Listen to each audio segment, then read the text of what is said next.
All right, satellite TV subs are shifting to streaming, even in rural areas. This according to the CEO of DirecTV. I don't even know who the CEO of DirecTV is anymore. I have no clue, man. I used to pay more attention to some of those companies, but it's been a while. All right. DirecTV and Dish satellite TV subs have been pivoting to various streaming services rather than switching between the two traditional pay TV rivals. This according to DirecTV CEO Bill Morrow, specifically in rural areas. They're trying to merge. I don't know. They can't really merge without approval. They can't really merge without an agreement on money. They got a bunch of stuff, hurdles that are kind of in the way. But research and inside information says that in rural areas, when customers do leave satellite TV, there's clear evidence that they tend to jump to subscription, video on demand, or other types of over-the-top streaming TV services. A small percentage that actually moves between the satellite TV services, Dish and DirecTV. So the way I'm seeing this, Max and Zero Cool, is they're not leaving Dish to go to DirecTV. They're not leaving DirecTV and going to Dish. They're going from Dish or from DirecTV and going to streaming. Cord cutting. That's kind of what I'm taking from this. So they're getting Netflix, they're getting, Hulu Live, YouTube TV, whatever, Paramount Plus, whatever apps they're getting, right? Well, all those different platforms. But they're not, because the companies aren't growing, dude. They're all losing a lot of customers. Zero Cool, your take on this, man? The fate of these two companies, is a merger essential to just salvage something out of this? I don't think the merger is going to happen either. Well, at least I think one of those companies is going to be dissolved. Maybe, I don't know. They had the opportunity to do it, and it just fell through. So, but it was the business transaction that was the problem. No, I know. I don't see it happening again. I really don't. They should have thought of that. Usually the lawyers have their ducks in a row, or like or maybe the shareholders. I don't know. Maybe they didn't. They didn't use some good bait. You know what I mean, for the shareholders. But so the thing is with DirecTV. You see these commercials, right? No, it doesn't require a satellite dish anymore, right? So. They're going to streaming. So you see this because a large part of this is because where these DirecTV and Dish subscribers will have just the TV services, if they now, and maybe just a slow DSL back in the day, they now have, right, either fiber or they have fixed wireless. A lot of these are going to be like fixed wireless customers to where they have internet now, to where they're like, oh, okay, I don't need to pay for a high price satellite. I can just pick the streaming options of what I want because I have either, FWA or whatever, and I can just, use my internet for my TV, which is a lot of people are doing, right? You bring up that point, Zero Cool, just to kind of elaborate on that quickly. Mm-hmm. When a customer feels comfortable switching from wireline and satellite internet to FWA, then they're much more likely to probably start switching other stuff like cord cutting. Exactly. Yeah. So, and the other thing is that the people that for example, that just had the internet and had like DirecTV satellite, now they're doing the streaming with like DirecTV itself. So they don't need this, like the commercials say, they don't need the clunky satellite. So what we're seeing here, right, is I don't know if you have any more streaming stores cooked up for tonight, but what we're seeing here, okay, is a couple things, three things actually. Three things. Let me just go over it really quickly. I was reading a stat. I forget which website it was off the top of my head, but 85% of households, okay, have cut the cord. They're doing streaming. It's eventually going to be, in a few years' time, 95%. The days of cable, even cable like Comcast, Spectrum, they're going to the Xumo box. So they're not hooking up like the cable box anymore. They're going straight Xumo. Okay, so that's streaming, right? Everybody's going streaming. Why? Because there's less overhead, number one, less cost for infrastructure, right? You get more high-speed availability with the streaming. You get more bandwidth right? So the less you get more bandwidth for internet, okay, and less on the video side, right? So you push more bandwidth on the internet side, which means greater speeds, better for customers. The other thing is that for the streaming, it's just it's a lot more customer choice. You can pick what you want. And thirdly, the FC, this actually just came out a couple of days ago. The FCC, not the FCC. The broadcasters, think like ABC, NBC, Fox. They want to treat like YouTube, Hulu as cable companies now. They want to, with carriage rights for to host the locals now because. All right. So then, what does that do moving forward with respect to those services? Yep. So what that does actually, it does a couple things. One, for negotiations between broadcasters and like YouTube and stuff, that's gonna up your price. That's one thing. It's gonna up your price, just like how cable used to. Okay. The second thing it's gonna do is it's gonna ensure that the local channels like ABC, NBC, Fox are gonna be on YouTube, on Hulu, on Fubo, guaranteed. Usually, what happened before is they would negotiate, like Fubo or Hulu would negotiate on behalf of the actual. They would use the broadcaster themselves and negotiate that rate, right? They would use ABC. They would use like a middleman to do it, right? Now they have to.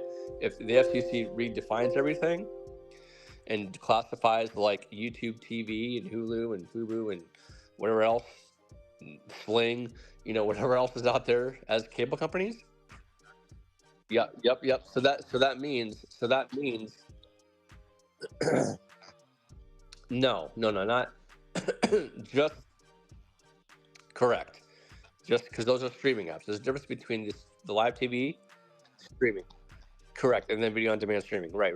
So the live TV option, if the FCC in the which this I've been doing some digging, this will most likely happen. Why? Because the linear TV model, cable, coaxial cable, and the old Uverse TV is dead and gone, right? So we used to have that. It was trash. Dude, everybody had that at some point, man. Oh yeah. Oh yeah. Hold on.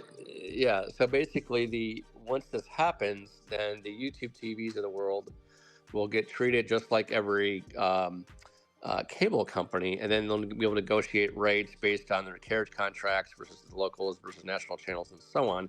That will up your price a little bit, yes, but however, you're going to be guaranteed your channels. Now, this is very pertinent to like NHL ticket, NFL ticket, NASCAR, stuff like that. So they'll be able to carry those specific channels. And I remember, satellite just used to be the carrier of choice for that, right? Not anymore.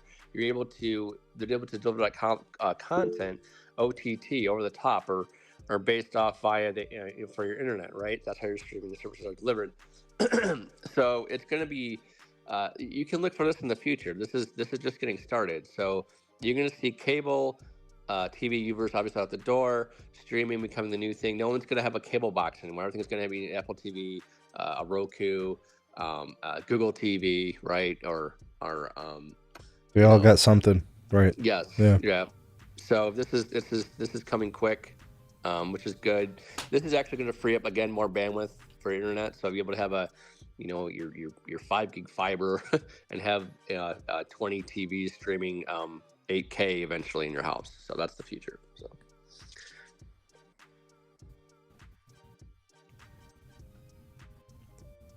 Wait, was this do you guys hear double whenever I speak, or is this doing a single feed for the mic? No, you might have the stream open in the background, which is why it's doing that. But yeah, it could be. I'm not hearing you doubling on my end. Okay, good. Okay, that was my only concern. Damn, Max, you want to add to any of this? Sure. Yeah.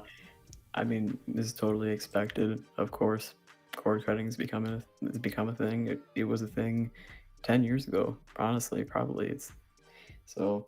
Rural's getting it a little later than others. I guess that makes sense to me. What's crazy though is rural's getting it later than other places, other markets. Clearly is what we're seeing, because the only people who are still hanging out to satellite are the rural customers. What's crazy now is streaming has become the anti-hero. Right now, it's just as bad as cable with respect to pricing and stuff. Maybe it's a bit more flexible. Maybe you're not getting into a contract. Maybe you don't have to rent a box. But YouTube TV is now $83 a month. It launched at $35 a month. So Yep. the price, the saving side of things isn't really there. The convenience. But Max, there's nowhere to turn. Like Right. everybody's been pivoting, right? This thing goes up, so they went to something else. That thing went up, so they went to something else, right? Right, exactly. Now, Sneed, if you check out that link I put in the meeting chat, I want to see something real quick.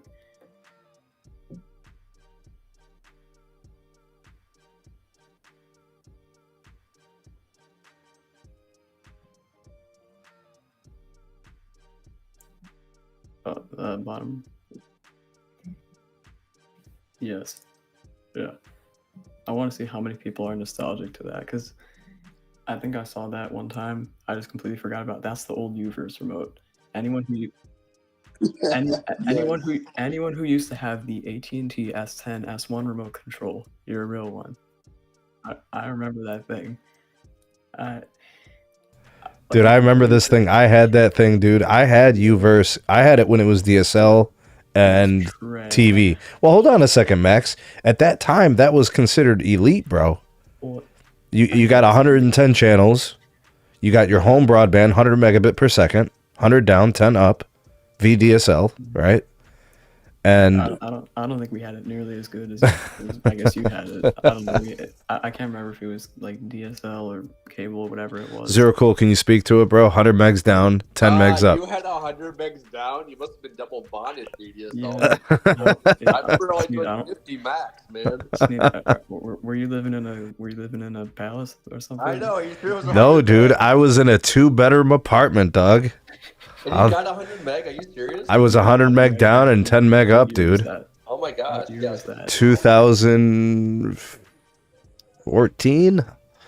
Wow. Yeah, you must. If it's 100 meg, you would have had double bonded VDSL. So you would have two pretty much phone lines coming in. How much was your bill? Yeah. How much was that a month? Like $400 a month? Crazy stuff. But yeah, anyone who had that remote, they're a real one.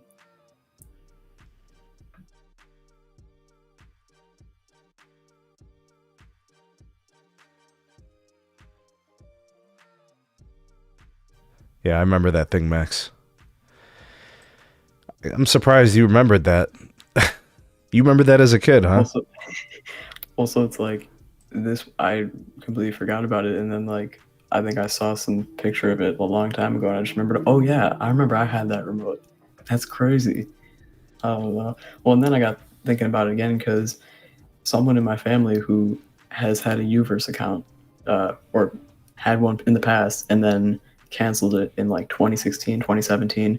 They recently got their social security number and all their information hacked from that old Uverse account that hasn't been used since like 2017 or 18. And I guess AT&T just held on to that.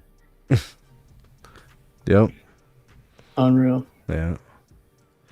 All right, let's pivot. This one will get spicy. This one will get interesting. All right, stories from Nokia.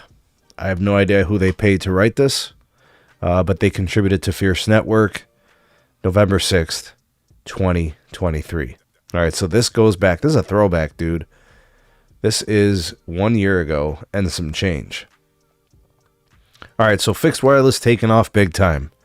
Forecasts suggest 165 million homes and businesses will be connected to FWA by 2027, up from 70 million in 2021. 5G has enabled fixed wireless access to truly compete with traditional fixed broadband tech, with services in the 100s of megabits per second. All right, so for those of you out there that have fixed wireless access, Verizon 5G Home Internet, T-Mobile 5G Home Internet, AT&T Internet Air, even if you have a regional provider, let me know in the comments in the live chat what type of speeds you get. Because for the most part, from what I've seen from people and what they share with me and report to the channel, most people are getting anywhere between 100 megabits per second downlink and like 700 megabits per second downlink. That's like typical range. The only exception is probably going to be the millimeter wave Verizon option for the lucky few that have access to it. You're probably seeing gigabit speed down, and you're probably getting 100 meg up, probably. So, yeah, upgrades to the network that create all this capacity. Mobile users typically consume 20 gigs per month. I don't know what you guys are using. I'm sure a lot of you out there on my channel, my viewers, subscribers, supporters typically use more. All right, which takes us to the fixed wireless access user. 20x the data of mobile users. So one FWA user is worth 20 mobile users.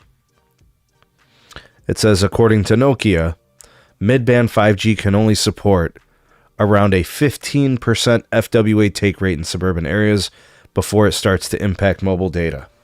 Zero Cool, you know this industry, you know the engineering piece, you know how the RF works. What do you think about that number? No, I believe it. And Mid-band only actually, supporting 15% of the FWA take rate.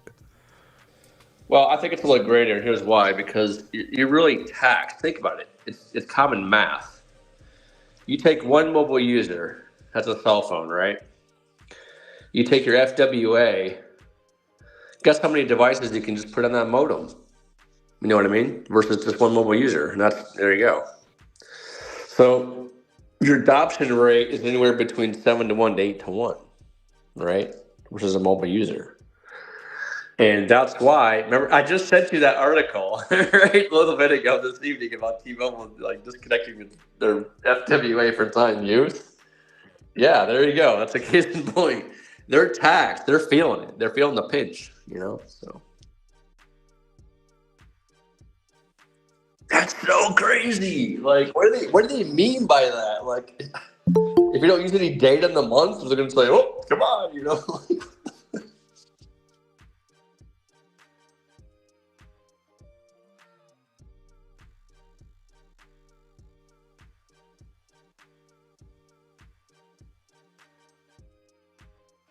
Yeah, I have no idea. I don't know.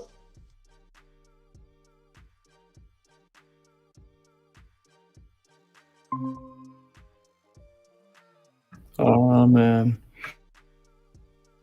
Gentlemen, good evening. What's up, B? What's going on? Zero Cool, Max. How you doing? Everybody. Hope everybody's well.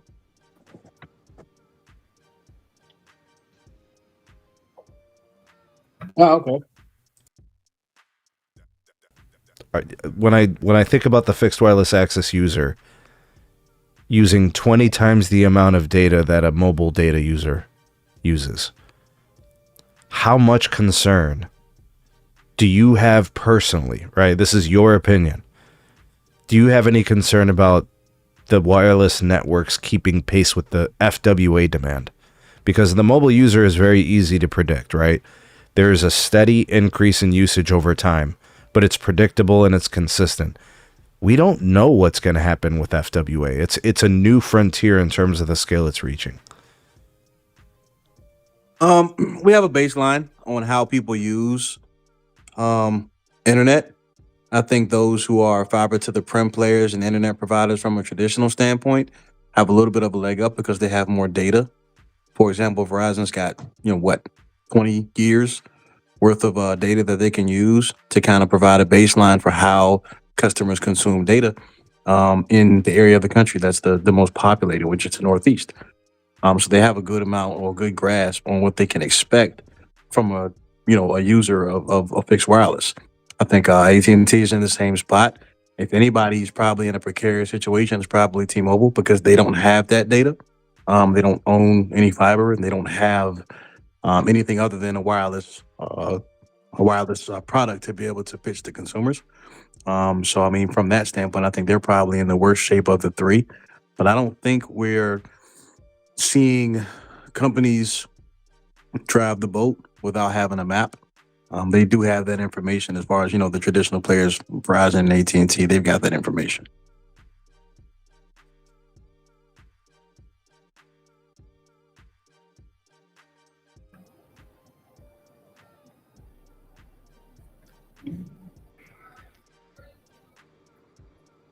Holy moly. S Blue Tech, what the hell, dude?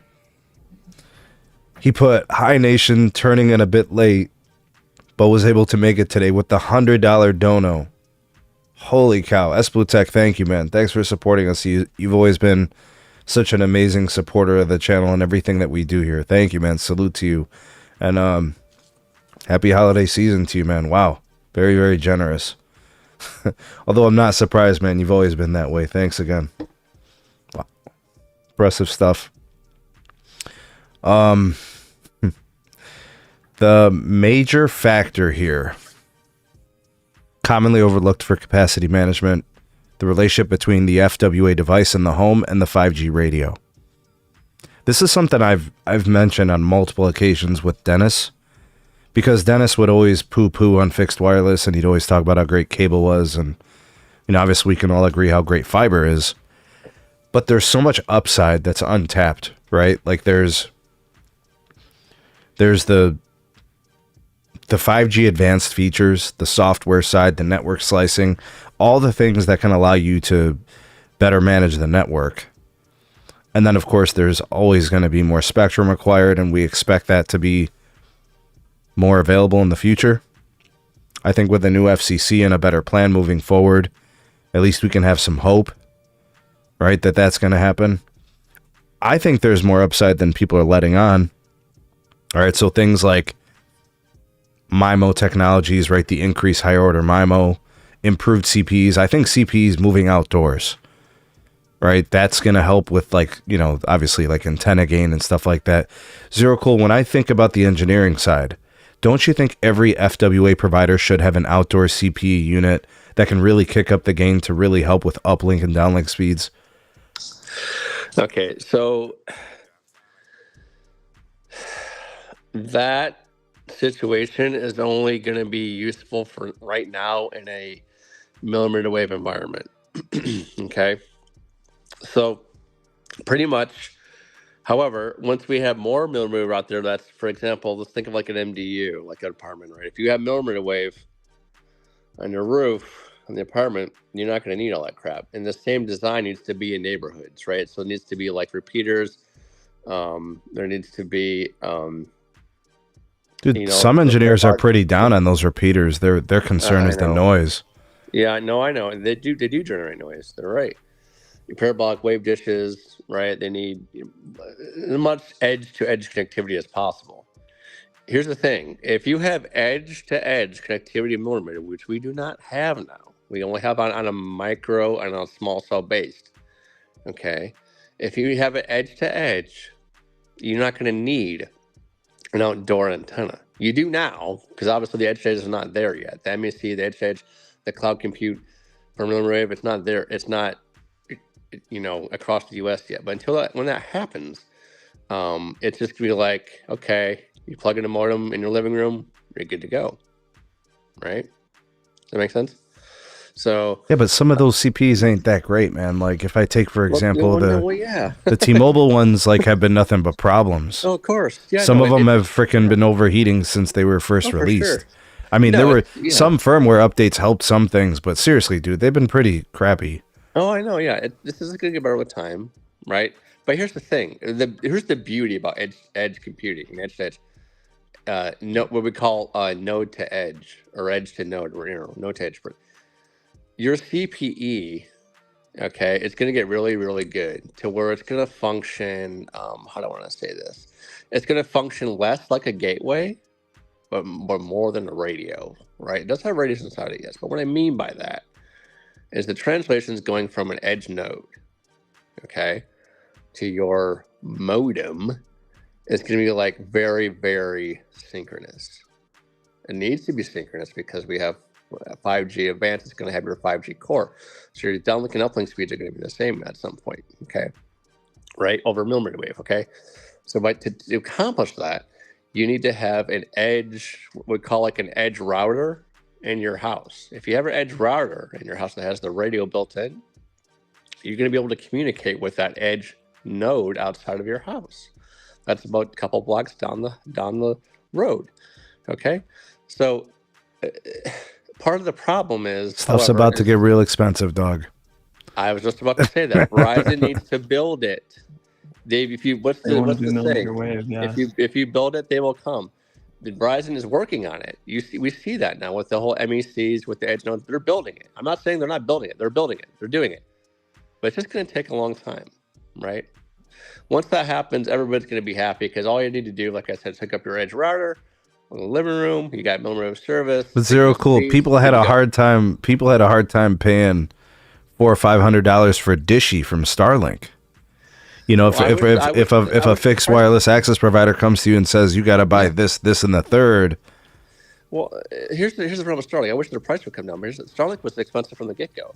It was. Okay. I mean, it's a little lower now, but yeah. Right. I'm just talking about the hardware, though. The service actually went up. It's up like 25%. Right, but here's the thing. The pricing, right, for FWA for Verizon and T-Mobile is affordable. That's very affordable. Right, that's the difference between what the great carriers what they give you and Starlink. Satellite infrastructure is very expensive. Yeah. Right, versus terrestrial, millimeter wave, edge compute. It doesn't cost as much as you think. The problem is it's just the build-up expensive. The actual CPE is not going to be that expensive. I mean, once it's mass produced and they can get a supply of it, sure. Yeah, so that's. I got to get B on this one. B, chime in on this one. Run with it, man.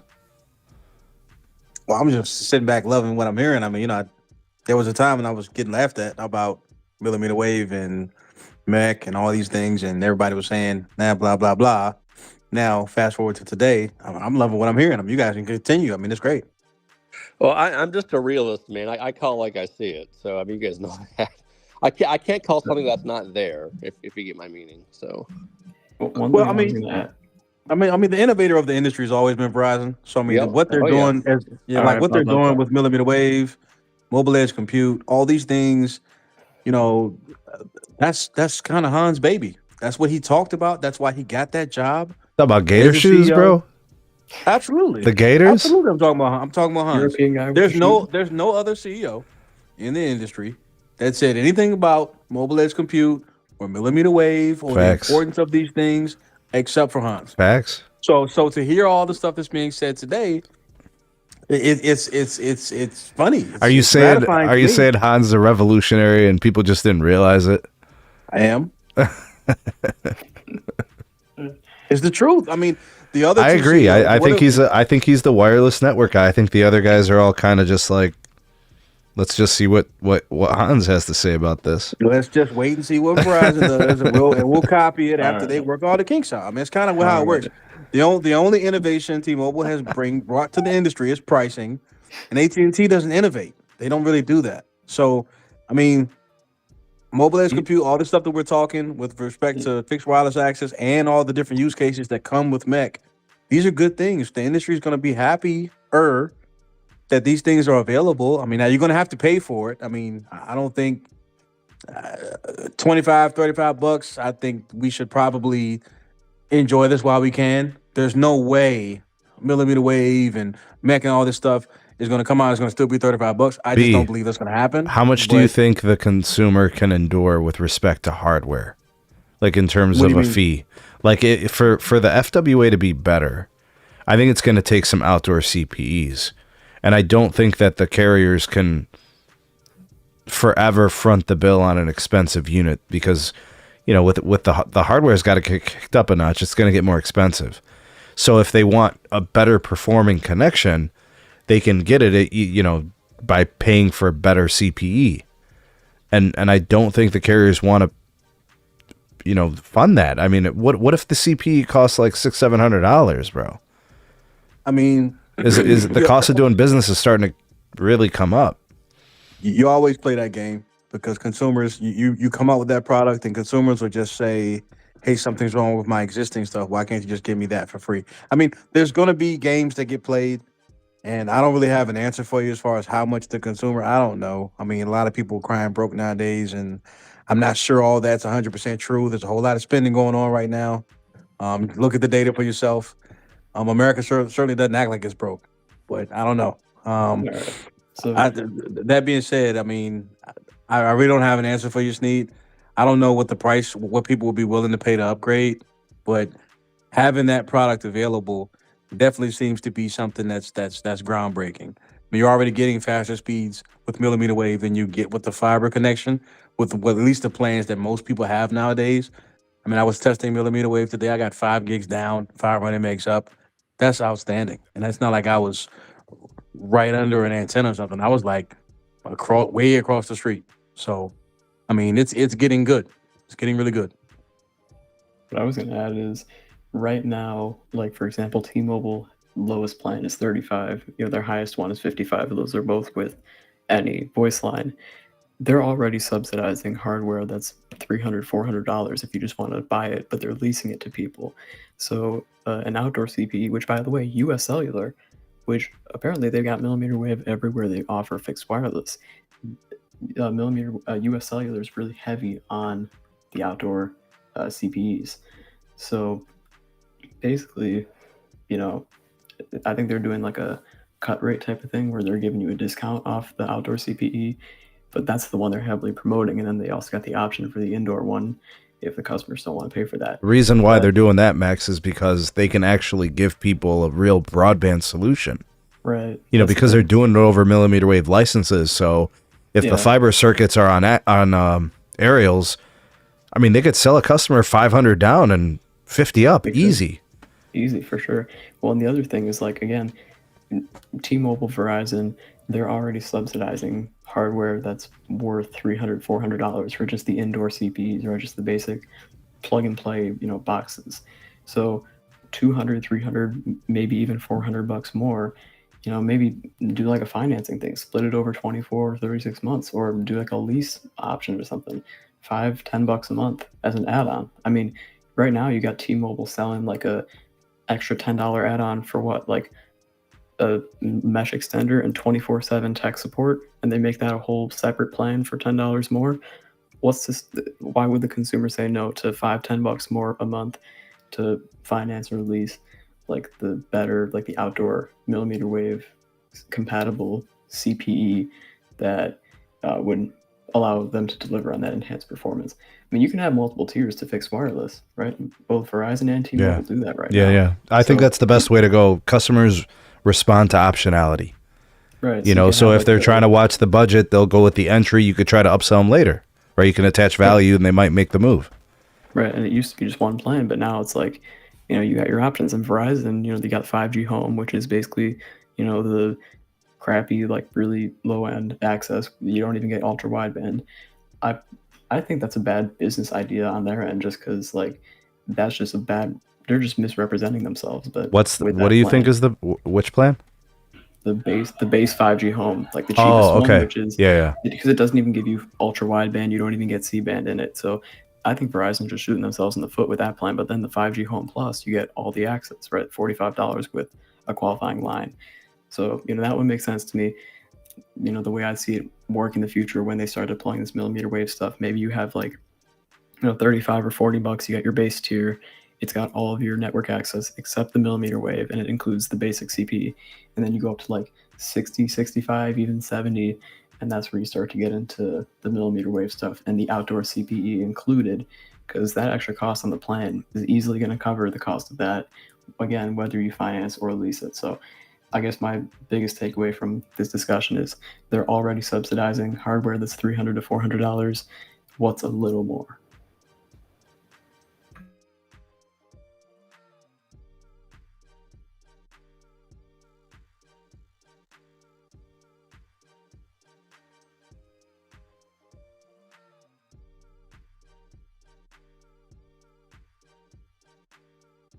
A lot of people, have historically always bought iPhones. They, for a long time, the upgrade was every year, right? Or every 2 years. Now it's like, I don't know. I was listening to Dan Ives talk this morning on Bloomberg, and he was saying, like, there's 300 million iPhones that are 4 years or older on these, with these customers. So this story from Dano dated from October. This would have been, I don't know, I guess the first month or so of iPhone sales. AT&T and Verizon see little interest in the new iPhone, and this dates back to when they did their quarterly earnings. All right, so let's check out the the story here. And then what we could do is when we get the updated numbers in January for Q4, we could see if things actually improved. All right, so the big sell is supposed to be this new, AI capable iPhone. And according to CEOs, AT&T and Verizon, which would be Stanky and Hans, the gadget has been selling at a slower pace than Apple's new device sold last year. So that means the iPhone 16 generation selling slower than the iPhone 15 generation. Now, the 16 has features and capabilities that the 15 doesn't have.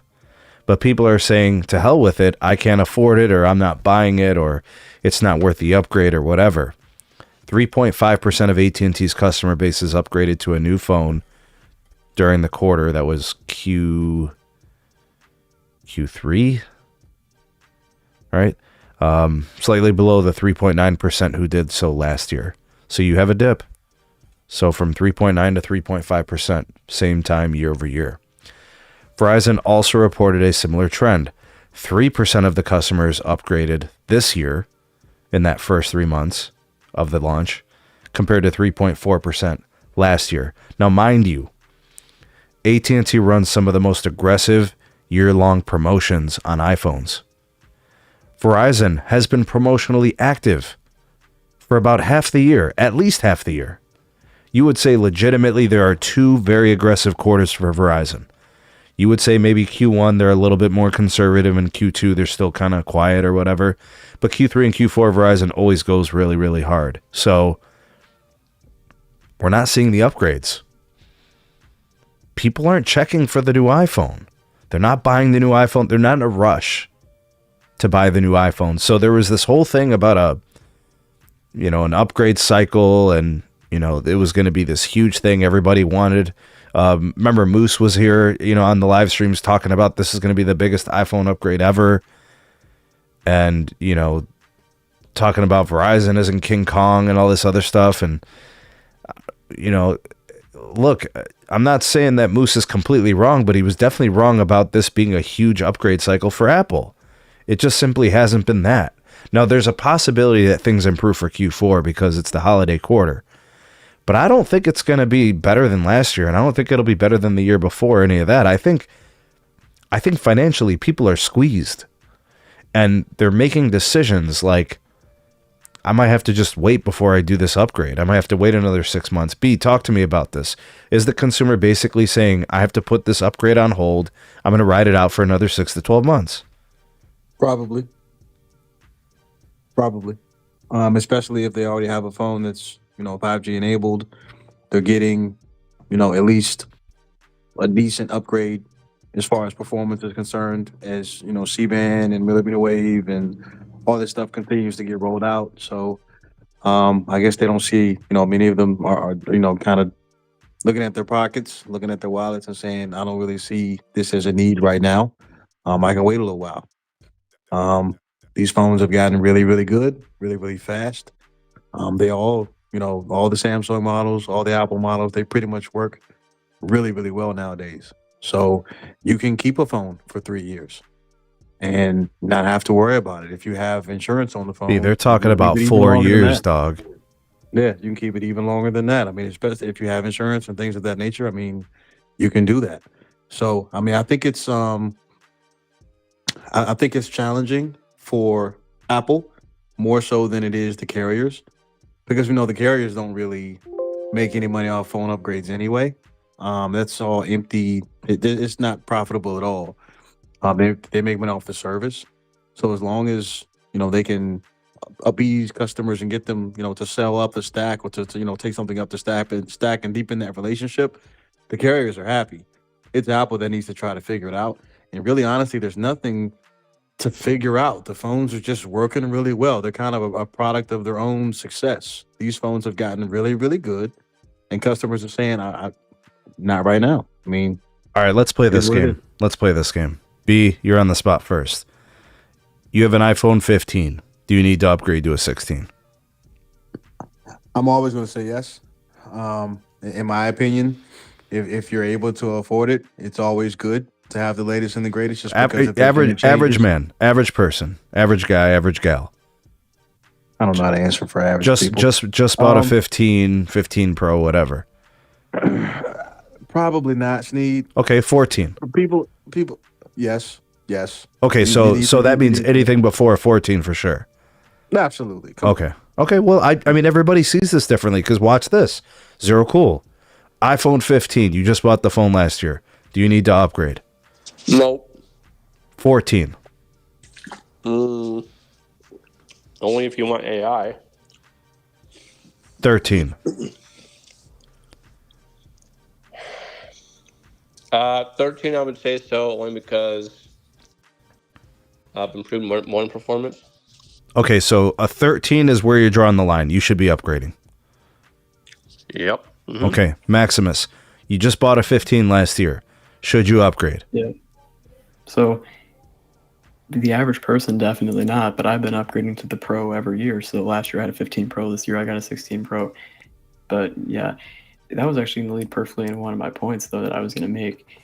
Like, when the iPhone 13 was the newest phone, the iPhone 11 would have been 2 years old at the time.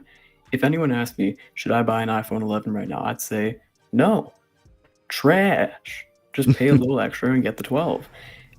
Because the 11 was so far behind. It had a garbage screen. It was 4G LTE only. There was no 5G option for it. It was just a much objectively worse phone and an objectively worse value for the money compared to an iPhone 12, which someone could get used for maybe 100 more, a couple hundred more. Now the 16 is the newest phone. The 13 is 3 years old. Now if you're on a budget, if you just want an iPhone, you're a bit more cash constrained, I'd say get the 13, because the 13 is going to be 92-93% of the latest and greatest iPhone Interesting. experience. You actually gave it a number. So here's how I look at it, right? Right. If I bought a 15, Yeah. because I'm looking at this from the average person. If I bought a 15, my battery health is probably still in the 90s. Yeah. The display is still a really good one. Right. And it's even still got Apple Intelligence, because they gave the 15 Right. Pro Yeah, so Apple Intelligence. So I'm keeping that sucker, right? I'm not even worried about an upgrade. Right. Well, and Sneed, you know the other thing with the 16 in particular? Think of iPhones that have been really like revolutionary, right? Maybe the iPhone 10 with its all-screen display, the Face ID, the cameras, the emojis, whatever, or maybe like the iPhone 14 Pro with that dynamic island, or going back, the iPhone 4 with the selfie camera, the unibody stainless steel and glass design. These were revolutionary iPhones, and the features caught on with people. This year, the two best features, the two headline features of the 16 series, Apple Intelligence and the camera control, they both suck, right? Apple Intelligence sucks. Right? Okay, so Siri still sucks. So to speak to the Apple Intelligence piece, number one, it wasn't ready at launch. Number two, it wasn't ready 1 month after launch. Number three, it wasn't ready 3 months after launch. Like, they just started rolling out the features, and and they just started rolling out the features, and they're all kind of half-baked and not really worth using. It's not worth a new phone. And then the camera control thing, I don't know how many of you have an iPhone 16 series device. How is that? I've got the two 16 Pros and a regular 16. So, I got the regular 16, which is a bit lighter because it's aluminum and it's got less stuff in it because it's a worse phone. But with the Pro, which is heavier, either one you go with, it's just not worth using. Like, I barely use it, and I daily drive the 16 Pro, and I don't really use it. Sometimes I might use it to open the camera, but a lot of the reviewers made this one criticism that when you're holding the phone vertically and you try to do it with your thumb is just sitting above it, and it's like hard to crouch it down. And then when you're holding the phone sideways, your pointer finger can't reach it because it's too far out. So the Apple gave you the worst of both worlds with just the reachability side of things. And then you get into the functionality, and it's like, okay, you can zoom in. The other ways to zoom in that we had before are better and more efficient. And all the other stuff is just a gimmick. So, before there were useful, cool, even futuristic seeming features with the iPhones that got them to sell. I can see where Moose came from, where he said this year is going to be big because of Apple Intelligence. But Apple Intelligence sucks. Camera control sucks. There's not much else to the iPhone 16. Is there any hope? Is there any hope in improving the camera control, like firmware updates? The hardware is what it is, but the hardware is what it is. The hardware is the problem, though. It doesn't matter what software. The hardware is the problem. Oh, the hardware is the problem. What they should have done is just given it Touch ID. That way, the crowds would have been that way. They could have at least appeased all those people. Right. But this ain't appeasing no one. No one asked for this. Okay, so Somebody made the iPhone with big hands. so if I'm at a 15, the answer is no. I'm not upgrading because I basically have what I need to Right. still operate like the 16 would. I mean, A 14, you might have a crappy battery. You might be down 14 into the low 80s. Yeah, I mean, yeah. The Apple's, I think they, as we in the Midwest say, they screwed the pooch on this one, right? The Apple Intelligence, the features are crap, right? But Bro, these carriers are giving these phones away. They're Right, like look at the aggressive Verizon deals, deals on 'em. Max. It's crazy. Yeah, They're it giving is you crazy. 800 to switch and 1,000 on a trade-in. It's crazy. And people are upgrading at 3%. Do you see what I'm saying, dog?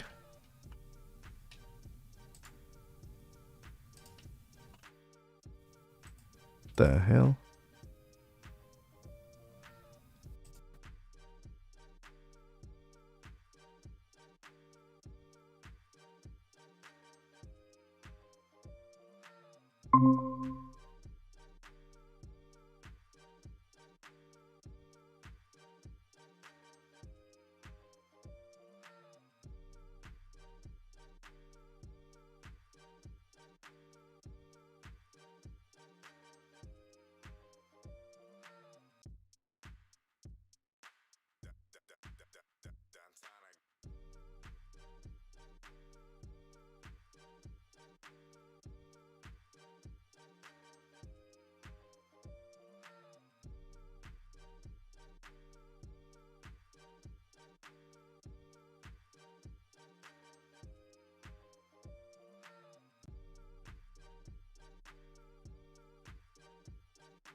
All right, B, are we back in here? We working? I'm here, man. Okay. All right. I don't know what happened. I think for whatever reason the meeting just crashed, but we should be good. It said that the time was up. We only had 15 more minutes or something left, and the time lapsed. Oh, because I didn't do this on my premium account. Yeah. So dude, Yeah. I have like 3 Google accounts. I have my personal, I have my channel one, and then I have my school one. So if I don't watch which one I select, I'll do it on the wrong one now because I can see my picture. I got the wrong channel in there. Yeah, we're back. Sorry guys. Okay, we're back. Yeah, we're all All right. good. And then yeah, just finishing up, like now if someone's on a budget, they want a good iPhone. I mean, minimum I recommends a 13. Maybe I'd try to say 14 Pro. Really, I'd say 15 because you want the USB-C. But I mean, people aren't compelled to upgrade. So like, if you got the money, the minimum I'd say is a 15 just for USB-C. But otherwise, like 13, 14, they're still fine. They're still iPhones that give you most of the new iPhone experience. You're not really missing out on anything by not getting a 16 because you are never going to need the way it is right now. You are never going to need the features of Apple Intelligence, and you are most certainly never going to need the camera control thing. People don't even know what the AI does for them. They literally have no clue. Yeah, well, they don't even know what it's supposed to do for them. I Well, know it's it like- does. What does You it said do, you know what it does? What does it do, Zero Cool? Yeah, it plays around with you, and it just makes your life sick. Oh man. It tricks you. It's like, oh, I'll make your life easy, but I'm gonna make it 10 times harder because you can't reach anything on the iPhone 15. So you remember when man. you remember when the Google like AI generated Google searches first came out, and they were telling people like to yeah. eat glue and stuff and crazy stuff. Yeah, when the Google images came out, I typed in some code. I'm like, I'm gonna make John Legere look like a woman. Yeah. I don't know. It's crazy. Right? The AI is it's not ready. The iPhone 16, it's half baked. You're right. It needs to be. And here's the problem. Like, you have to. Here's what Google gets right, and here's what Apple gets wrong. Google integrates their AI with their hardware extremely well. Okay, Apple does not. Like their AI software is horrible, and it's not integrated perfectly with your iPhone. Versus like a Google Pixel, right, where everything's working amazingly, and you're able to actually use the AI to Google Pixel and have it work for you. Apple's got some catching up to do. I think Google's way ahead in that respect. Yeah, of course. Yeah. Even as a prime Pixel hater, I can agree that they've got the best AI software easily, and like they do a good job of building it. Yeah, but they've been investing in it for a long time, Max. Right. Well, and that's the thing. Apple, I think, didn't see as much urgency towards it, and so they just kind of scraped something together last minute. I mean, it really feels that way, and the fact that they're slowly releasing stuff, it just further proves that point. And it's also only in the U.S. I think as of right now. It's coming to more countries later. It's very far behind. It's like the type of thing you might have seen 3-4 years ago as like a prototype demo of something. It was really good for nothing. Yeah. All right, let's pivot. This one is pretty crazy. I had no idea that this was actually in the works, but it's kind of cool, man. I don't know. I probably have more respect for Elon Musk than I think a lot of folks, but I kind of see him for what he's worth. I think some people, because of the politics, they kind of lose track of what it is Elon actually does, right? So I'm not saying he's perfect, and that's not my claim. But the guy, if people are willing to pay him, he can create some pretty serious solutions.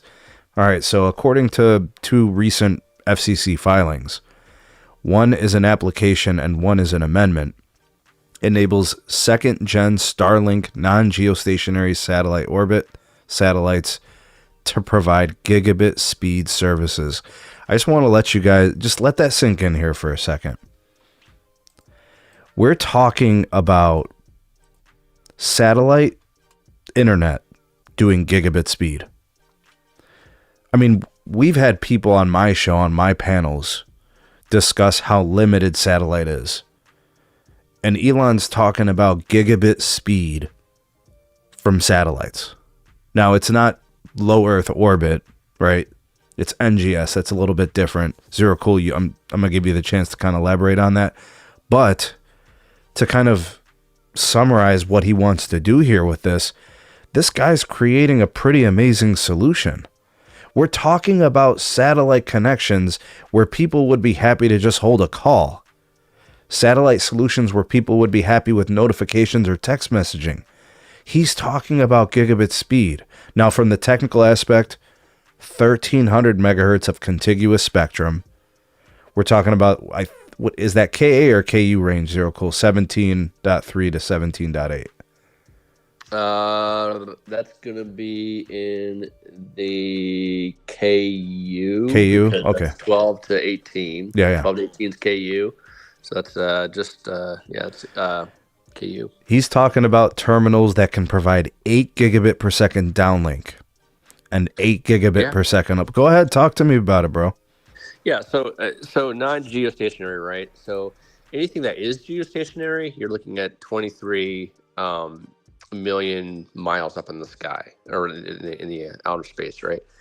Non-geo, we refer to anything like a LEO or we call it MEO, which is medium Earth orbit. So what he's going to do is provide these medium Earth orbit satellites. Okay, he's going to have laser links on them. He's going to have transponders on them. They can provide this this gigabit connectivity, right? It's actually going to be actually like a layered system. You're going to have medium Earth orbit satellites working with LEOs, right? So it's going to be like you're going to see this integration, interaction kind of deal. Constellation, right? Yeah. A constellation of satellites. You see that term often used. So this is great. This is amazing. This is like my dream come true.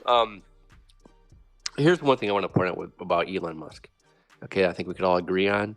He is a hard worker. Dude doesn't sleep, bro. The guy does not. No, he doesn't. I mean, look, there are some people who think that they have a hard job when they like drive to different cities in the same day. Yeah. This guy is flying to different countries in the same day. Oh, it's incredible Well, what did he's you doing. see? Did you see the news piece a few years ago? He's literally living in one of those tiny mobile homes on a SpaceX site. Oh yeah, I believe it. Yeah, I mean, Yeah. think about what he's done. So basically, when the Starlink internet first came out, right? Carlos was testing this, right? He was getting about, I think it was 100 to 150 megabytes, and then it creeped up to about 200 to 300, right? So for this service, And then they signed up gigabit- too many people, and they had to launch more satellites. Right, correct. So with this service here, right, this gigabyte service, you're gonna need their latest, satellite receiver. Okay, so it's the Gen 2. There's probably gonna be a Gen 3 that's gonna actually make this eventually in the future. It's gonna make this more realized, right? So, but no, this is amazing. Like this is so cool. Like a gigabyte service. I'm fine with a gigabyte. I don't need more than that. This having that connectivity, in the U.S. and is soon to be other countries, because eventually with their partnership, they're involved like with Rogers up in Canada, soon to be the Caribbean, right? This is going to happen as well with cruise lines, right? They're getting discussions with Starlink as well. So you heard me say on previous podcasts, it's about connectivity, like the gigabyte connectivity. We're in a gigabyte era, right? I remember saying this when our 5G UC was coming to play. I remember telling you that each carrier will be at a gigabyte eventually, right? Verizon, AT&T, T-Mobile, and now they are. You've been saying this probably since 2020 when N41 launched. You said the future in mid-band is gigabit speed. Yes, right.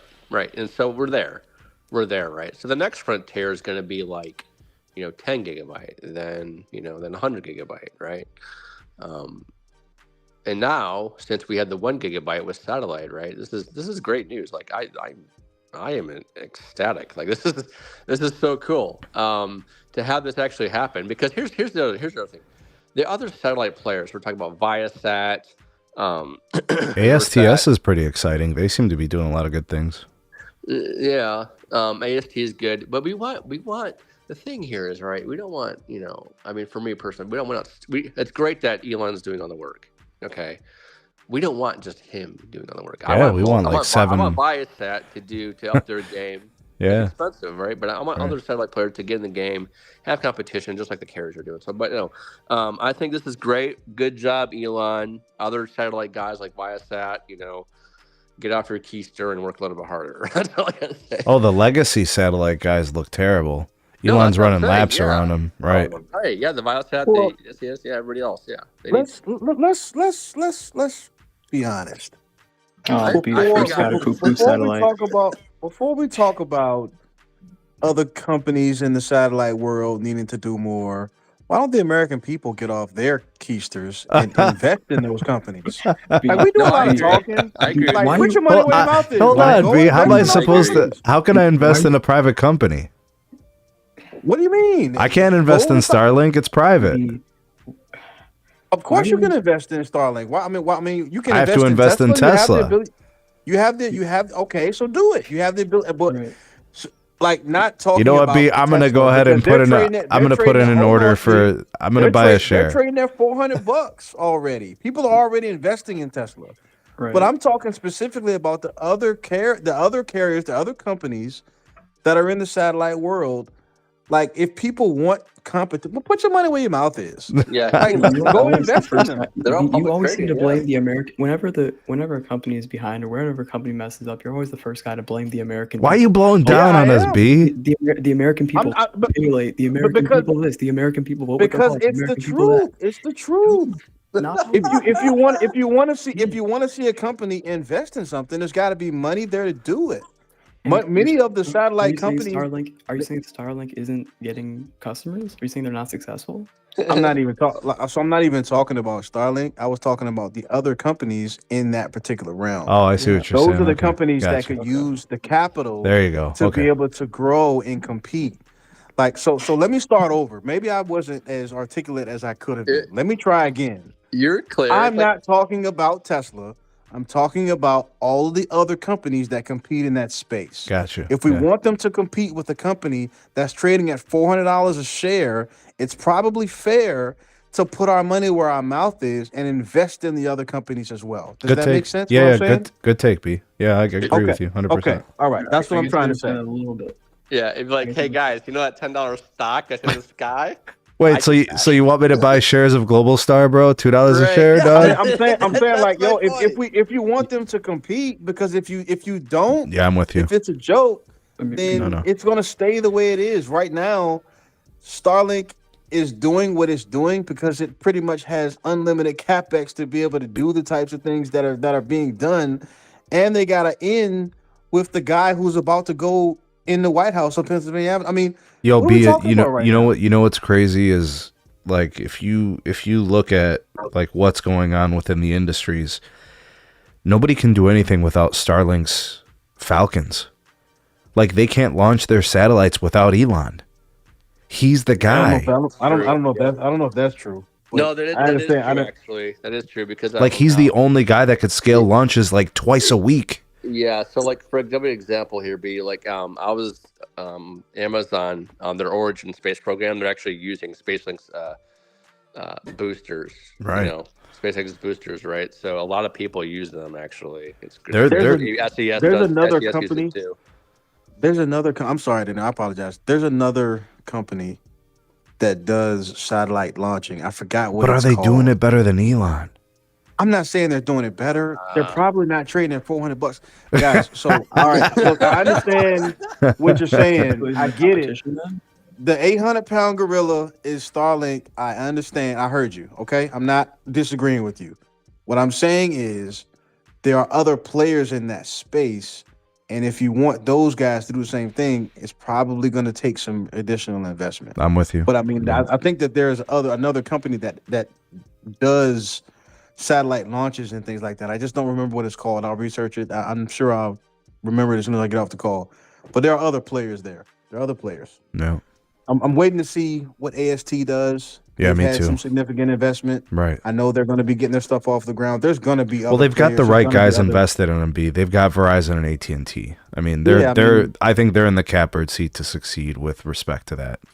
They'll be fine. Yeah. At the end of the day, the technology is what the technology is. The money's only going to get you so far. And I mean, to be honest, as great as Starlink's technology is, it sounds like everything is just kind of, aspirational. They haven't really provided gigabit speed to anyone yet, to my knowledge. So I don't know how they're going to do that without creating interference out the wazoo. But maybe they know something that I don't. Those frequencies. I mean, nobody terrestrial is doing anything on those frequencies. We'll see what happens. I don't know, man. We'll see what happens. I'm not sure. But what I do know is the carriers aren't resting on most of them aren't resting on the laurel. So. Oh, you're terrible, dog. Who is? Who is? Well, I don't want to. I know who's not. I'll put it that way. So I don't want to go down that road because I don't feel like. You know who's not? Be you trying to get a job at Verizon, man? I don't know what you're talking about, man. I can put you on my Verizon contacts. We can make this thing. You can be a V teamer. Like, come on. All right. Max, let's stick with this. Let's stick with this story here. It's kind of in the same realm. It's SpaceX. All right. This article from Anam. I've been covering a lot of this guy's articles recently. He's been doing a lot relative to the T-Mobile story. So shout out to Anam at Phone Arena. The title of the article: Did SpaceX unknowingly stab T-Mobile in the back? This crazy article. Let's see what it says here. After local rivals, European telecom operators have also banded together against T-Mobile and SpaceX. In its counterattack, SpaceX may have unintentionally cast T-Mobile in an unfavorable light. At the center of the feud, SpaceX quest to get the Federal Communications Commission to relax the minus 120 decibel watt meters squared per megahertz aggregate power full flux density PFD limit. basically, guys, it's going to cause interference with other operators. Okay, so the 4 companies, AT&T and Verizon. I know that there are a lot of other operators who have concerns about the interference due to the out-of-band PFD limit. SpaceX and Starlink want the FCC to provide them a waiver, an exemption from the rules, so that they can kind of operate with a higher power, possibly causing the interference. But so far, the FCC has been unwilling to negotiate and provide that waiver. But according to this, it looks like SpaceX claims that their analysis shows that the waiver it has requested is going to protect adjacent band terrestrial networks. Orange, Telefonica, Vodafone are among the companies that have partnerships with AST.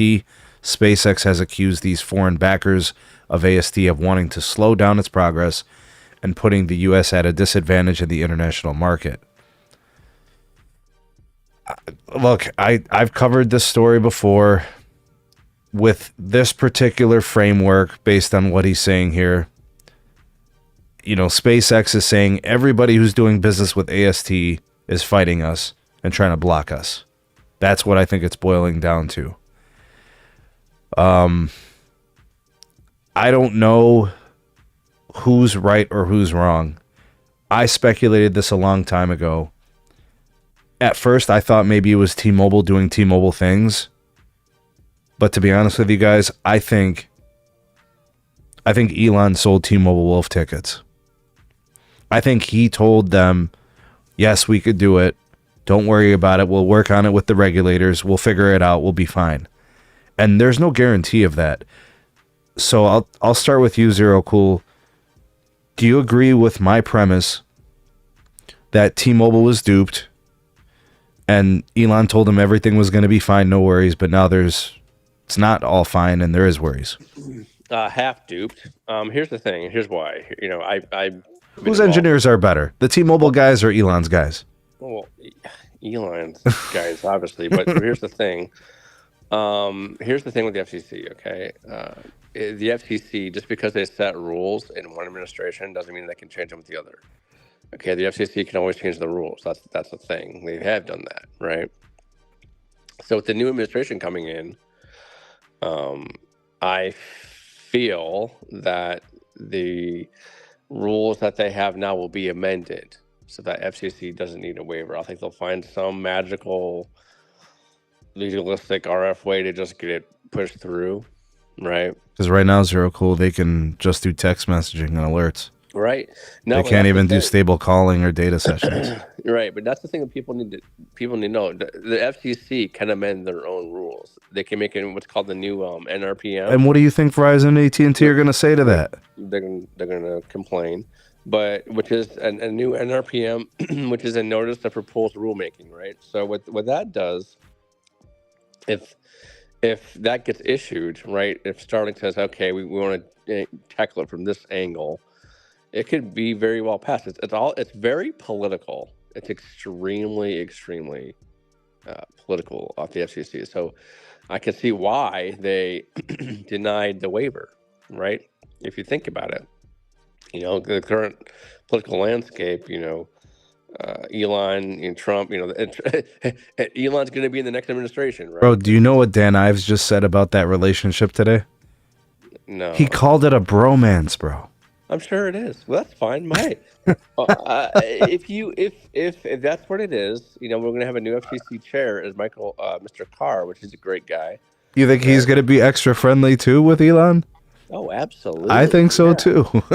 Yes. Not this friendly, not friendly enough to jack up communications for the entire industry. Yeah, that's a lot, man. I mean, I think they're going to find a way around it.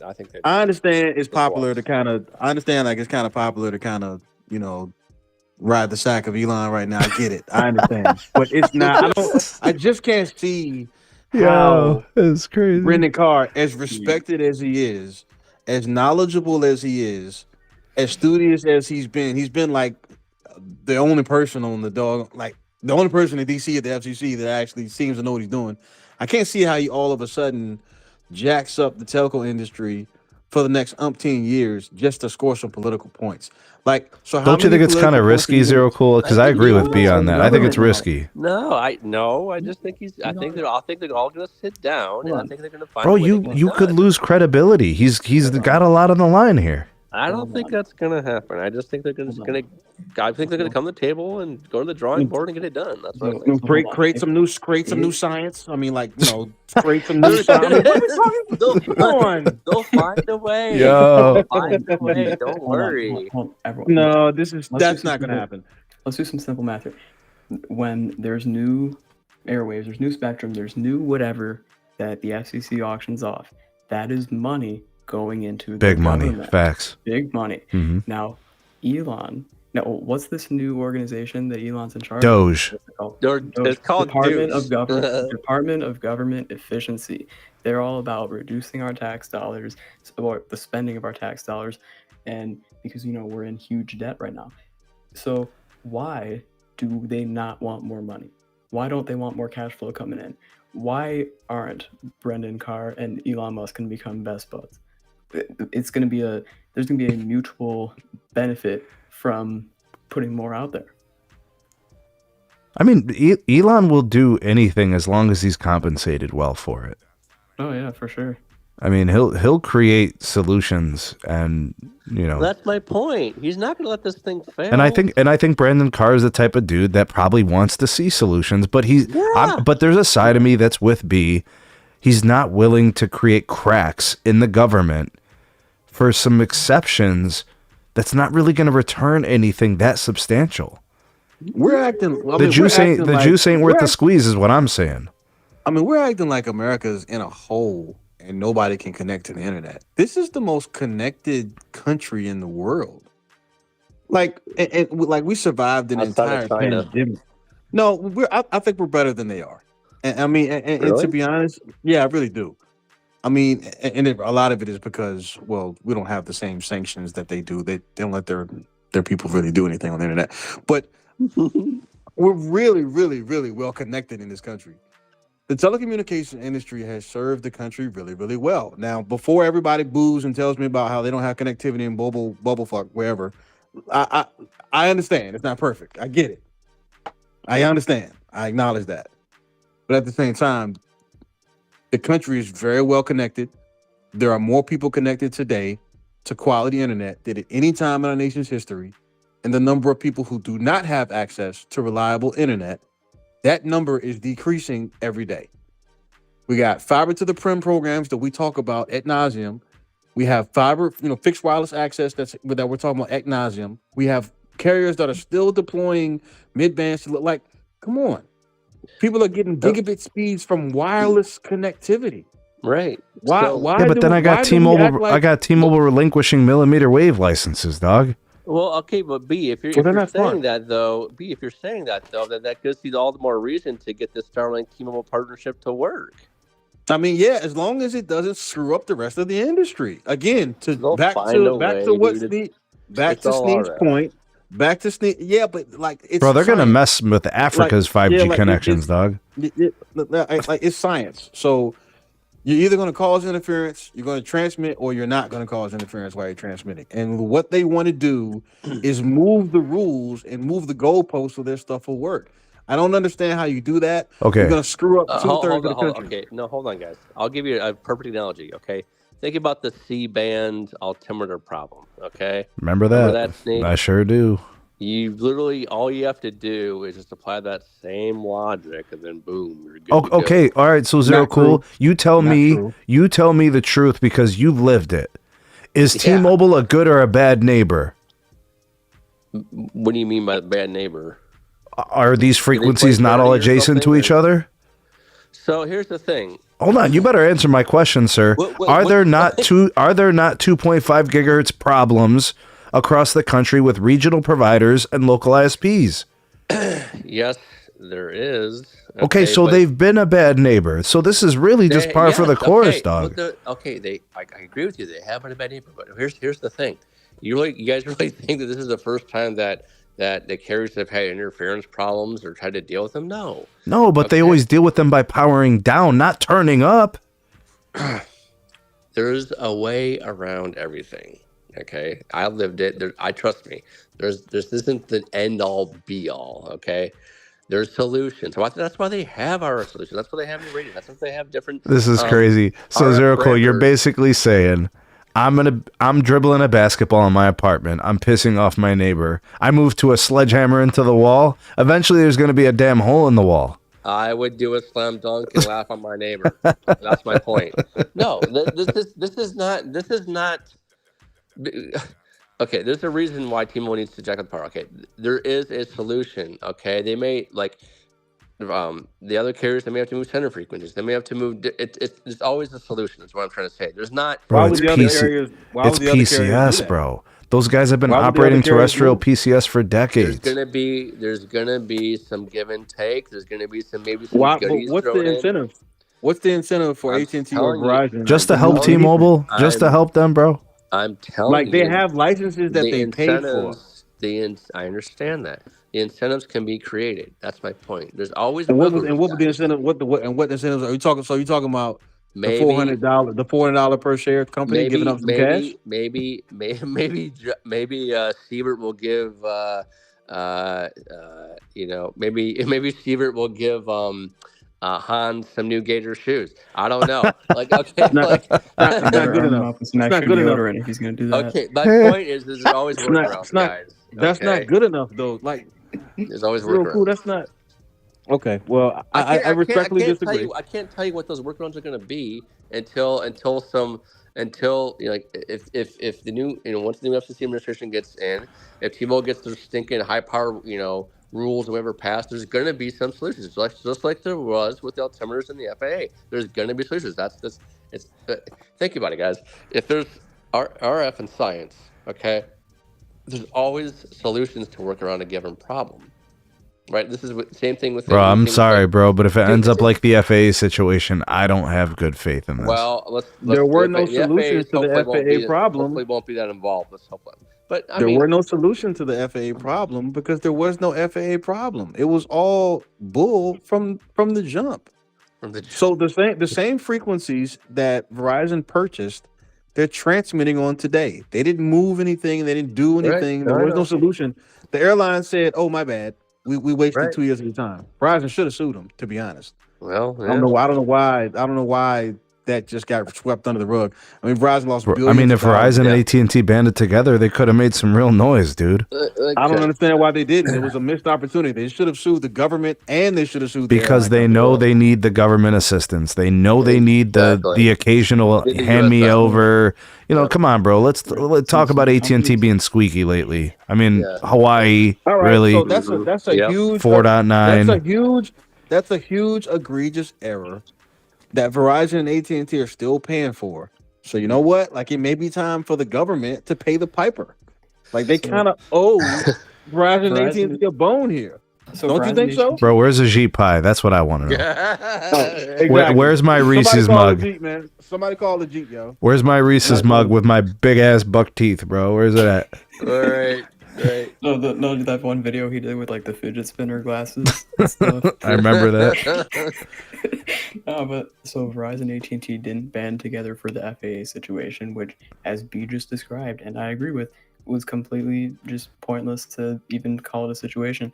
Why would they band together on something like this, which would make more sense for them to band together if they didn't band together on that? You know They why? lost You know why they didn't band millions of together, Max? Because they got AT&T's got their employees sprawled out on hallways, working from the lobby, working on the floor at headquarters, calling them in from work. No more work from home, and he's doing Domino's pizza parties, bro. Right, exactly. I was just about to go there.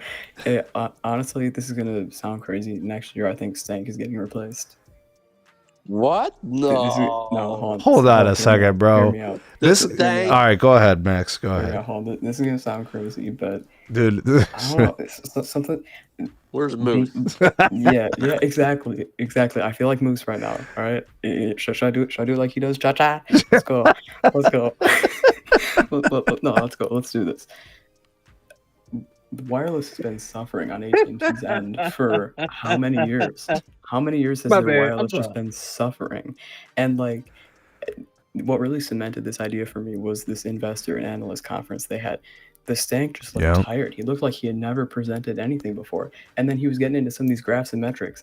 I'm going to pull some of them up right now just on my computer so I can read off of them. But he was talking about how they had like 19 million 5G phones on their network in 2018. Like talking about the 5GE stuff. Like we've been over that before. We've been through that. Like, No, it's no, not I saw the same thing. I heard Max, everything yeah. he said. I'm with you. Max, do the cha-cha thing again, man. Yeah, cha-cha. Hey, hold on. Let's do this. 63 million 5G phones in 2018 and 2019. All right, and then oh yeah, hold on. This is huge. I gotta find there was something about the convergence piece of things, but you know that's their bread and butter, right? The convergence. Here we go. Because apparently Verizon has never heard of convergence before. Yeah. What's convergence? And it's not like T-Mobile's trying to buy like 7 regional providers. Yeah, Right, it's right. true. It's true. Hold on. So you got the big stank in front of this slide that says 77% of customers prefer to purchase connectivity from one provider, and then on the same slide, 39.7% AT&T fiber subscribers with AT&T mobility. So he's saying 77% of customers prefer converged services, but only 39% of AT&T customers are actually going through with it. All right, so let me ask you guys something. Whose data does that sound like? Friend of the channel? Friend of the Sounds channel? like Sprint, yo. No. Friend of the channel. That sounds like Roger Entner's data. Yeah, it does, Recon yeah. Analytics. Yeah. Shout out to Roger. I think it's him. Yeah, they didn't credit him there. Oh, this amused me. AT&T is not new to AI. In 1950, AT&T Bell Labs it programmed a computer to play chess. 1950. AT&T is not new to AI. Oh no.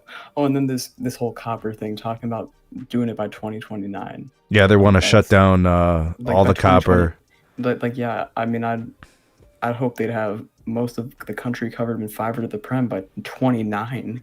Gosh. They want to pass 50 million. They want to pass 50. Yeah. 50 million addresses. Right. No, I'm Bro, talking the copper thing by 2029. Like, I guess they made that. They just can't. The only place they can't cut it off, Max, is California because they're the carrier of last resort. Right. Well, and that says and it says in the disclaimer there excludes California. So yeah, by 2029, they're doing everything except California. Like, I think they saw all those people laying in their office in the lobby, and they were like, "All right, we're gonna have to push it a few years." But where's the urgency to kick up the Internet Air upgrades? Like getting all like B's been really pressed on this. You know, like get your C-band going, get your DoD going, get your frequencies on air. Once get your fiber circuits up, get your upgrades, get your modernization. This is why I'm saying, cha-cha, that Stank's got to go. Cha-cha. Big Stank's got to go. I don't know. What do you guys think the approval rating is for the Stank over there? Investors, the analysts, and well, the employees aren't happy. That's for sure. They're well, actually, since the Stank took over, they probably have 80,000 less workers at AT&T. Right. Well, and part of that was, they had some duplicate positions, which some people on here have talked about before. But at the same time, I'm not gonna. But how are you gonna have people sprawled out on the floor in the lobby, dog? No, I completely. Well, that's what Domino's will do to you. So I mean, like, I'm gonna completely agree with that. And it's like I don't even know. Like, I think one time, Sneed, you went down the panel. You said, "All right, who do we think is replacing Stank?" And everyone said Pascal. I'm watching this investor analyst conference. Way. He's dodging the questions. He's like, so he fits the part. Yeah, he's acting uncomfortable. He's like, all right, move on to the next thing. He said that in the most. He did say it. He tried to disregard the question. Right. Yeah, I remember that. And yeah, it's I don't know if you guys have realized it, but in telco, when the analysts ask hard questions, the CFOs and the CTOs and the CEOs, they all kind of get flustered. They're like, why would you ask me that right now? That's basically what they're saying. You know what I mean? They're like, how could you do this in front of all these people? You know? And it's that like, doesn't happen. That doesn't happen if Verizon investor calls though. They it don't does. really- What you talking about? You had No, that doesn't freaking. happen. You had I don't freaking. get- I don't Oh, get hold it. on I a don't second, get bro. it. You had No. Sampath. He had the hitch in his shoulder going on, bro. Please. Where was Their this? wife Please, bro. First of all, Herky jerky, the bro. That happens all the time. I've never heard him snap. You need to let that go. That stuff that happened to you and Sampath years ago on the internet. You let that go. I Steve. like the guy. What you mean, But I bro? don't know. So He's when got the so shoots. just because he moves his shoulder doesn't No, mean he's these snapping guys and saying next get question. nervous when they ask him real questions, bro. Well, I mean, Steve, it's not necessarily easy to get grilled. You put a regular person up on a The problem like, be on the the problem witness stand, the problem be and is they don't want to say jerking too. no, they don't want to say too much and get in trouble. Well, yeah, there's a lot on the line. It's the same thing No. if somebody gets interviewed by the police or something, they don't want Right, to. well, They start also- acting a little funny too. I got experience. Hold on, I got experience with this firsthand when I did that video interviewing Arturo from Verizon. His the head of communications at Verizon Value was with him. You know, she was like babysitting him basically the whole time. She was standing behind the camera while we were filming it the entire time, making sure that you know the whole thing didn't derail and stuff like. And when you're a huge company, you have to do that. But Yeah. what I was gonna say is, what about that video they did a few years ago about that one unlimited for iPhone plan with Manon and Diego? They both got fired. What are you Oh, talking about? They both got no. held accountable. They're Yeah. both gone. They got No, fired. no, That's what happened. They got fired. I don't know. I mean, Yeah. if you don't do a good job, you get fired. I mean, Right, at the end right, of the day, yeah. guys, that's just the way it is, man. People are gonna try. But to we be got as careful Max as they can. calling for Stanky right here, B. Yeah. I don't know if I agree with that. I mean, Well, he seems to be in good favor right now with the Does investors. he? Does he? Yeah, I mean, Yeah, because the stock shares is- are the up, stock is right? His Yeah. guys Stock are is up. dodging. Yeah, but his guys are dodging questions, and he's bringing up a bunch of very poorly like thought out metrics that are just like, why would you show people that? I don't know. I don't know. Doesn't seem to be hurting his metrics when it we'll comes see. to adding new customers. Right. Because again, customers must like what you're talking about because they keep going to Seaford and they keep going. I mean, they're the growers of the industry, right? AT&T Meanwhile- is the industry be. They're the leader in sector. churn. They're the leader They're in churn. the They're leader in churn, and they consistently get 400 to 500 new customers every quarter. not- Okay, and what is Verizon getting? You should know this. Well, I know. Last quarter, Verizon did like 284,000. That's not bad, right. but it's not. Well, It's not what well, AT&T got. It's not what T-Mobile got. But you know the thing is, Verizon didn't crank up the phone promos until this quarter, and then like AT&T's been doing the new and existing customer stuff all year, right? AT&T's yeah, I mean, that's- promos don't intensify like Verizon's do. Verizon's promos intensify like crazy. T-Mobile's promos even this year intensified like crazy. You know, AT&T and Boost seem to be the only two where they kind of keep the same promos going all year, which, you know, on one hand, it's great because you can get it whenever you want, but on the other hand, it makes it feel less special. Hey guys, let's switch things up real quick.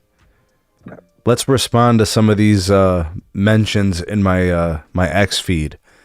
Eugene Krabs, 1922, says my home usage is 1.7 terabytes per month. What's your take on that, B? What do you think of that usage? It's disgusting. Oh no! You gotta go to confession. If that's fixed wireless access, bro, that's pretty sick.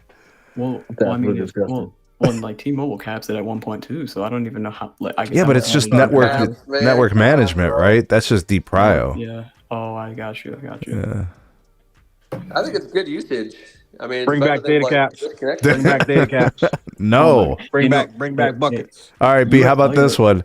How about US this one? Cellular's doing buckets. This guy used 9,999 gigs on the Verizon network. What do you think of that one?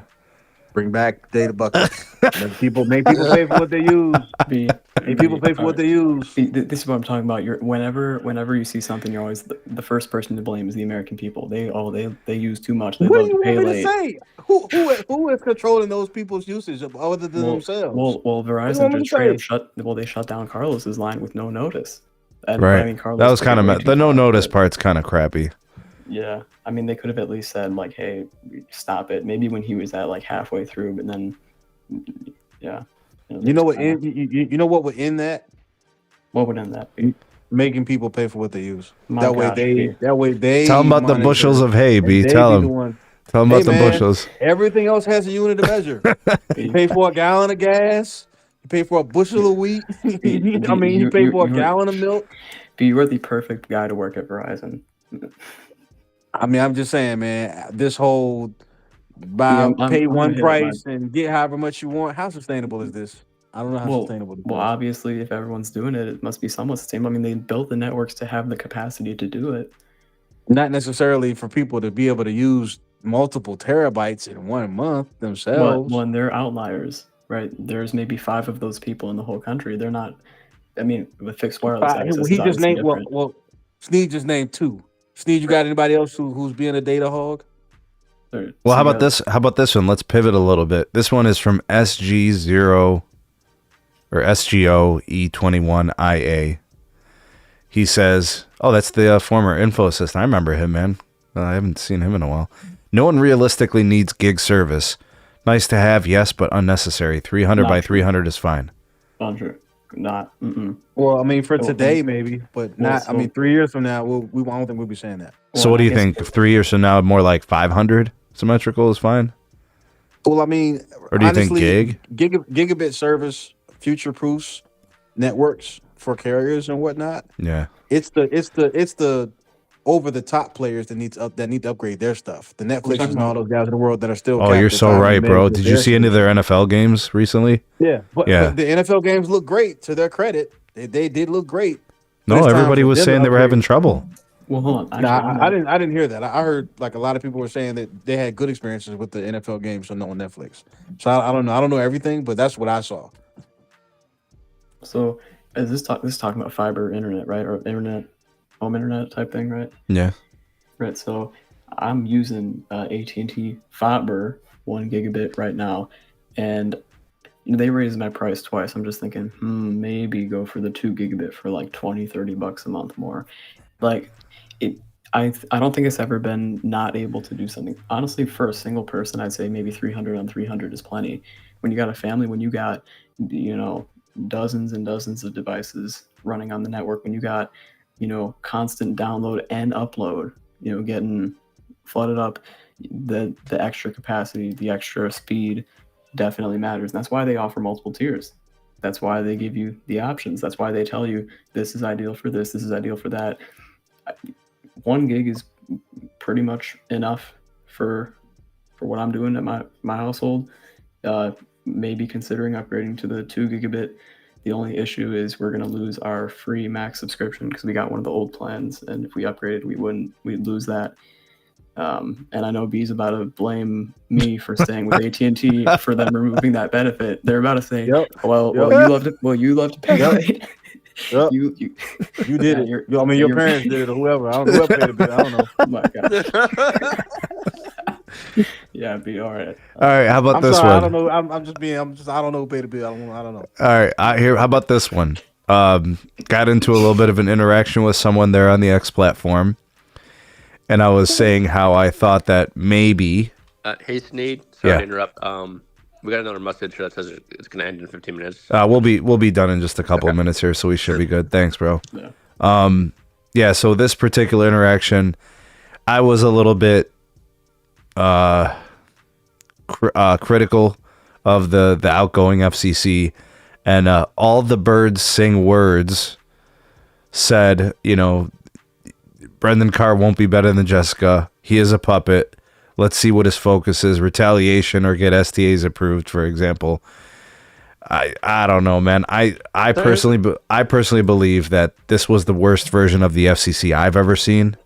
I've seen several now, and I think that we just had the worst one that we've ever had. I might be wrong. Maybe the next one will be worse. It's hard to go from like the basement to a lower level than the basement. You know what I'm saying? So here's the thing with Brendan Carr. Okay, here's what most people don't know. You may know about him. Okay, he's an engineer, and also he is the only FCC commissioner that actually has been out to carriers upgrading those. Does it all the time? Yeah, he's always out there in the field. That's true. So what does that speak? That speaks volumes. Because he wants to improve the service. He knows what he's doing. That's engineer 101. Yeah. So I believe in him. For me, I've known Brandon for years. Yeah. Like I cannot Has wait. anybody out there He's gonna be ever met awesome. Jessica Rosenworcel in any capacity? I tried to take her on a date once. She said no. She's a lawyer, just like Brendan is. I didn't know he was a professional engineer, but that's great to hear. But I mean, Zero cool. You met Brendan Carr, like in person? I know several people who have met him. him. I know several people in the industry that have met him. I think I know one. Damn, you got a contact info. Can you meet me? Can you have him meet me? Yeah, I can give you his email address. You guys want to go out for hash browns and home fries? What are you trying to do, bro? No, we got to RFK Jr. this thing. We got to make America. Oh damn, my god! Hey, we gotta do. Give us 6 packs of abs. There's this good ass place in Green Bay called the Pharmacy, but it's like farm, and it's like seed oil free. They get like all the good stuff. It's crazy. Really? Yeah. All right, guys. Who was eating? Who was eating, man? Sorry. All right, it's all good. We're about to end the show, but let's. You eating scallops, man? You eating scallops? That's tomorrow, bro. Hey, listen, this is the last show before the new year, so I want to thank everybody for everything that they have done through 2024. Whether you are a Patreon supporter, a YouTube member, a panel member, a commenter, subscriber, if you've shared my content, I don't care what you've done, but if you've done anything for my channel, I want to salute you and say thank you for all that you do. If it's your first time here, join us on our journey. We just try to create a platform that gives consumers good information, right? That's all we want to do here is educate, inform, make consumers, make better decisions. That's all we want to do. So join us on our journey. What's that? I'm not against the consumer. No, we know you're 50-50 right down the line. We know. 50-50. There you go. Sneed is right. I'm 50-50 down right down the line. I think his math is wrong. I think he's 51-49. You guys pick which way he's slightly weighed. You make that decision. It's whichever way the Gators shoot his point. That's not true. I just got finished defending Stanky. So stop. Okay. Yeah. So congrats. You had an outlier moment. Yeah. No, it's like 190. All right. Listen. Listen, if you all I want from you guys is if you've just been lurking and you haven't subscribed, go ahead and do that, and then turn on the bell notifications so you never miss an upload from the SMT. Use the links that are in our description box of all our videos. You can find different ways to support us. Really, what I want to do is just grow the Patreon community. I do appreciate the YouTube memberships, but on Patreon, I can give you guys more, and I can kind of offer you different types of perks, benefits, and additional access. So big salute to everybody supporting me on those platforms, this platform. Thank you guys. And it's been a while, but let's go ahead and do like our favorite hashtags. Hit me with your favorite hashtag. All my mods, hashtag mod squad, hashtag 2livecrew, hashtag replay crew, and of course, Zero Cool with hashtag ravioli gang. Yep, absolutely. Hashtag scallops. Low scallops, absolutely, man. We're out of here. Let's ride out, man. We'll see you guys on the next one. Filet Mignon, we out of here. Peace.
And this one's a throwback. If you stayed this long, you stayed for this.